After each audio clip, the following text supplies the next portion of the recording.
আলাইকুম ওয়া রাহমাতুল্লাহ।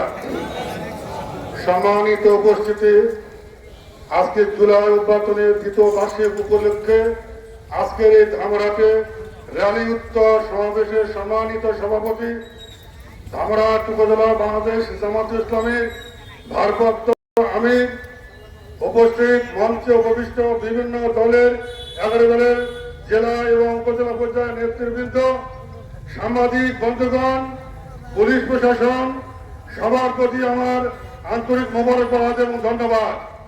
যতদূর পর্যন্ত মাইকের আওয়াজ যায়, বিশেষ করে দোকানদার ভাইয়েরা, আপনারা যা শুনছেন সবার প্রতি আমার আন্তরিক শুভেচ্ছা। সম্মানিত উপস্থিতি, এতক্ষণ ধরে আমাদের দায়িত্বশীল বক্তাদের মুখ থেকে অত্যন্ত বস্তুনিষ্ঠ জ্ঞানগর্ভ বক্তব্য শুনেছে। আজকের এই বিশিষ্ট সমাবেশের কারণ আপনারা জেনেছেন, কিন্তু অত্যন্ত পরিতাপের বিষয়, অত্যন্ত দুঃখের বিষয়, আজকে এখানে দাঁড়িয়ে আমাদের নেতৃবৃন্দ যেসব কথা বলছেন, এটি আজকে আমাদের দাঁড়িয়ে কথা বলার কথা ছিল না।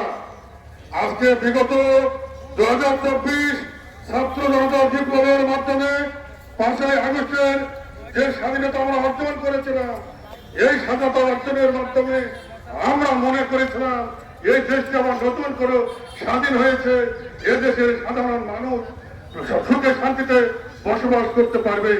কিন্তু অত্যন্ত দুঃখের বিষয়, সেটি আমাদের ভাগ্যে জোটে নেয়।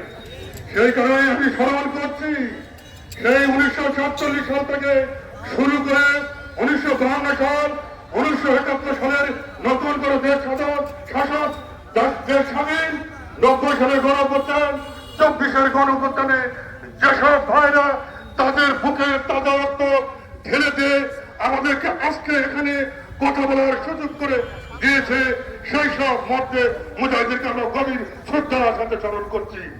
আমরা স্মরণ করছি সেই দিন তারা আত্মদিকে আমাদেরকে কথা বলার সুযোগ করে দিয়েছে, আল্লাহ তাদেরকে শাহাদাতের মর্যাদা দান করে। সম্মানিত উপস্থিতি, অত্যন্ত দুঃখের সাথে বলতে হয়, আমার একজন শ্রদ্ধেয় বড় ভাই আমানুল্লাহ হুজুর বলে গেছে, এই সরকারের অতীতের ইতিহাস বাংলাদেশের জনগণ জানে। 1990 সালের নির্বাচনের পরে, 91 নির্বাচনের পরে বাংলাদেশ জামাত ইসলামী বিনা শর্তে তাদেরকে আমরা সমর্থন দিয়ে সরকার গঠনের সুযোগ দিয়েছিলাম। আমরা কোনো মন্ত্রিত্ব নেইনি, অন্য কোনো কিছু নিয়েছিলাম না। কিন্তু মাগুরায় যখন নির্বাচন হয়ে গেল 1993 সালে মাগুরায় নির্বাচনের পরে যে গণভাতা তাদের নির্বাচনের যে কারণ ছিল, এটিকে কেন্দ্র করে আমরা তত্ত্বাবধায়ক সরকারের জন্য আন্দোলন করেছিলাম। এই তত্ত্বাবধায়ক সরকার আপনার মেনে নিয়েছে, কিভাবে মেনে নিয়েছে বাংলার জনগণ সেটি জানে। আজকে আমরা সেই একই ভাষায় বলতে চাই, বাংলাদেশ জামাত ইসলামী যেটি বলে সেটি বাংলাদেশের জমিনে বাস্তবায়ন করেই ছাড়বে ইনশাআল্লাহ। সম্মানিত উপস্থিতি, আমাদেরকে আর বেশি ধৈর্যের পরীক্ষা দিবেন না। আপনারা জানেন, বিগত 10ই ফেব্রুয়ারি নির্বাচনের পরে 17ই ফেব্রুয়ারি আমাদের শপথ হয়েছিল। ওই শপথ অনুষ্ঠানে আমিও গিয়েছিলাম আপনাদের প্রতিনিধি হিসাবে। বাংলাদেশের ইতিহাস সকল জয়লাভ করে সকল সংসদ সদস্য, সকল দলের সংসদ সদস্যরা একসঙ্গে শপথ বাক্য পাঠ করে। কিন্তু সেখানে গিয়ে দেখলাম, ওই দিন থেকে ওই দিন ঢুকে আমরা দেখলাম আমাদের সেই গণভাতা শুরু হয়ে গেছে। তারা ভিন্নভাবে শপথ দিলে, আমরা ভিন্নভাবে শপথ দিলাম। আমরা শপথ দিলাম দুটিতে, একটি হলো সরকার পরিচালনা করবার জন্য, আর একটি হলো জুলাইয়ের সনদের সংস্কার সংবিধান বাস্তবায়ন করবার জন্য। কিন্তু তারা সেদিকে শপথ দিলেন না। ওই দিন থেকেই তারা জাতির সাথে মোকাবেলা শুরু করেছে, হত্যাবাদী বিভিন্ন ভাবে তারা পাঞ্চারা করছে। যখন পাচ্ছে না তখন সেই পেটুয়া বাহিনী ওই আমার ভৌতিক টোকায় ওই যুবকের ছেলেদেরকে নিয়েছে, ছাত্র দল সাজিয়ে ছাত্র শিবিরের উপরে বিভিন্ন ভাবে হামলা তারা করতেছে। আপনারা সোশ্যাল মিডিয়ায় বিভিন্ন ভাবে দেখেছেন, পেপার পত্রিকায় দেখতেছেন, বাংলাদেশ ছাত্র শিবির, বাংলাদেশ জামাত ইসলামী, এটি কোনো পত্রিকা নয়, ইচ্ছা করলে একটু ভূত এড়িয়ে তারা এ দেশ থেকে উড়ে যাবে না। বিগত 24 আগস্টের ছাত্রজনতার বিপ্লবের ইতিহাস আপনাদের জানা আছে। পরবর্তী বক্তারা বলে গেছে 5 তারিখে জামাত শিবিরকে তারা নিষিদ্ধ করেছে, 6 তারিখে নিষিদ্ধ হয়ে তারা ভাত পাক করে রেখেছিল, দুপুরের ভাত খাওয়ার সুযোগ পায়নি। সম্মানিত জনতা, আমি আপনাদেরকে বলে যাই, এটি আমরা ভুলে যাবেন না, এটি ভুল করবেন না। যদি ভুল করেন ওই শিক্ষা আপনাদেরকেও নিতে হবে, জেনে রাখে। বন্ধুরা, এই ধামাঘাটের বাসীকে বলতে চাই, আমরা এখনো অনেক ধৈর্যের পরীক্ষা দিচ্ছি। সকল প্রশাসনিক কর্মকর্তাকে বলে দেয়, বিগত 2024 5ই আগস্টের মাধ্যমে যে ন্যায় এবং ইনসাফ ভিত্তিক সমাজ এবং রাষ্ট্র পরিচালনা করার কথা ছিল, সেটি আপনারা বাস্তবায়ন করার চেষ্টা করেন। ব্যবসায় ঘটলে এই ধামরাটাকে আমরা বৃহত্তর আন্দোলন গড়ে তুলবো ইনশাআল্লাহ। সম্মানিত উপস্থিতি, আমি আপনাদেরকে বলে যাই, আমরা এইখানে যা বলতে চাই সেটি আপনাদের অত্যন্ত কষ্ট।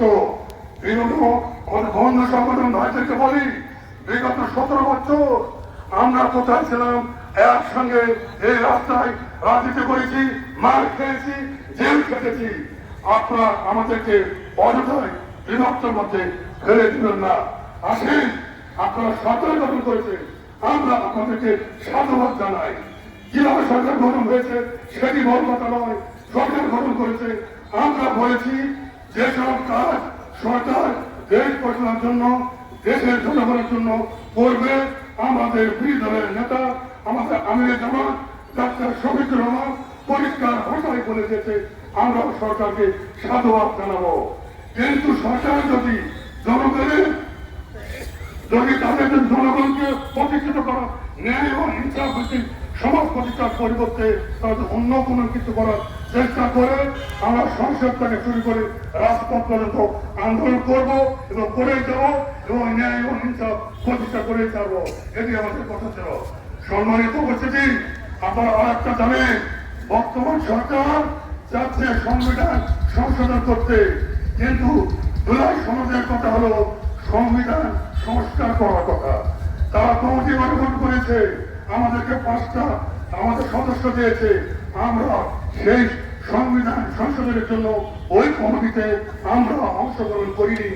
আমরা পরিষ্কার ভাষায় বলেছি, যদি সংবিধান সংস্কার করার প্রস্তাব এই সংসদে ওঠে, তবে আমরা বিরোধী দল থেকে আপনাদের সঙ্গে এই বিষয়ে আমরা পার্টিসিপেট করবো, আমরা আপনাদেরকে সাধুবাদ জানাবো। আমরা জনগণের সাথে বেইমানি করতে পারবো না। আমরা এখানে দেশ সেবা করার জন্য আসছি, আমরা এখানে ব্যবসা করার জন্য আসি নাই। আমরা প্রকৃতপক্ষে এই দেশের সাধারণ মানুষের ভাগ্য উন্নয়নের জন্য চেষ্টা করতে চাই। সাধারণ মানুষের ভাগ্যের সাথে পায়চারা করে আপনারা যে ব্যবসা শুরু করেছে, এই ব্যবসার পর যে কোটি কোটি টাকা আপনার বিদেশে আবার পাচার শুরু করেছে, স্থানীয় থেকে শুরু করে যা করছে, এটি কিন্তু জনগণ লক্ষ্য করতেছে, সব কিছু দেখেছে। আমরা ভাষাকে পরিষ্কার ভাষায় বলি, বিগত 5ই আগস্ট 2024 আপনারা দেখেছেন এইখানকার কে কি করেছে, কে কি করে নাই, কে জনগণের সঙ্গে আছে, কে জনগণের সঙ্গে নাই, সেটি আমরা জানি। নতুন করে আর কাউকে স্মরণ করে দিতে চাই না। শুধু আপনাদেরকে বলতে চাই, আপনারা আমি যতদিন পর্যন্ত এই